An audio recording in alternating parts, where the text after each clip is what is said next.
to leave anymore.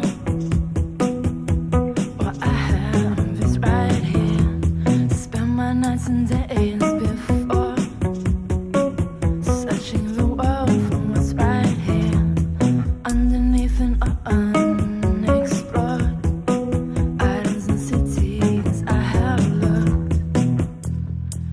My name's Jim Bishop.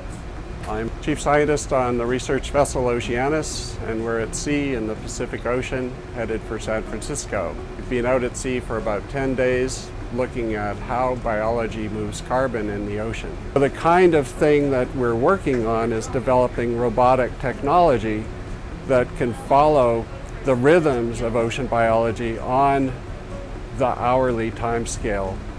And these robots that we're developing are aimed at doing missions that will last up to a year or two and report data in real time.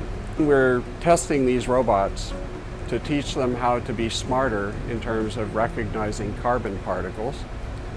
And at the same time, we're using various other methods to interrelate what these robots observe. We have a scientist from Florida State University, Mike Stuckel, who has developed and deployed sediment traps, surface-drogued traps called particle interceptor traps. They're called PIT traps for short. Mike Stuckel has also been doing zooplankton tows. So every day and every night, we drag a plankton net from 200 meters up to the surface, and then we collect the zooplankton that are captured by the trap. And that leads to our understanding of how organisms vary spatially from the productive coastal environment to the open ocean, low productivity North Pacific gyre, and also temporally. Organisms migrate to avoid getting eaten. So the consumers that dine on the phytoplankton go deep to avoid being seen during the day, and they come up at night to feed when predators can't see them very well. We've also lowered optical sensors on the CTD. So the CTD is this package that's lowered from the ship. It's capable of collecting water samples, and we can trigger these bottles to close at various steps, all from a console aboard the ship. The CTD is a test bed for particle concentration sensors that we would like to put on these robots.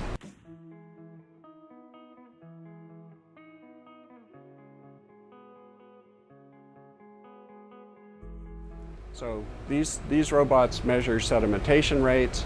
What we've been testing are particle concentration sensors that measure particulate organic carbon, particulate inorganic carbon, and other particle properties.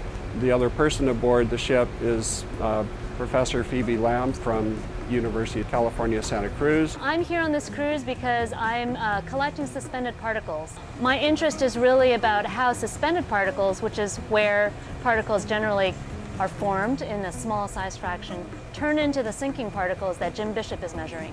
We're all out here because we're interested in the biological pump. We care about climate change right now because we're pumping a lot of CO2 in the atmosphere. The atmosphere is one place that holds carbon, and it holds, if you're gonna keep track of this at home, holds 700 petagrams of carbon. The ocean holds 38,000 petagrams of carbon. So just think, that's all you have to remember, 700 versus 38,000. There is a ton more carbon in the ocean than there is in the atmosphere. So what that means is that the ocean can really influence the carbon balance of the atmosphere-ocean system. So we're interested in trying to understand the mechanisms that govern the efficiency and the strength of the biological pump. If we want to understand how the Earth is going to respond to future climate change, we need to model these processes really well. And if we don't understand what's going on, we're not going to get our models right, and we won't be able to predict what's going to happen in a changing climate. I am yours now.